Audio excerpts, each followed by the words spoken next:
How to change phone number on DoorDash. So hello guys, welcome back to my YouTube channel. In this quick tutorial, I'll be showing you how to change phone number on your DoorDash application.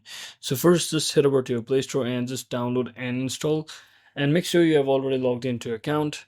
Now, once you logged into account, now simply tap on this Me button over here at the bottom right corner.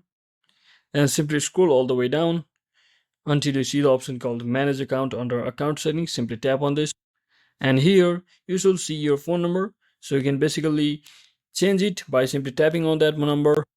If you have already registered a number, you can easily remove it and change it as well.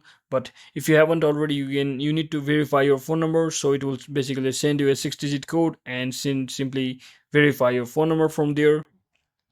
So make sure you choose the correct phone number with the current country code. And once you do all of that, you should be successfully changing your phone number on DoorDash. So that is it for today, guys. I hope this video was helpful. If it was, don't forget to like and subscribe to the channel. See you on the next one.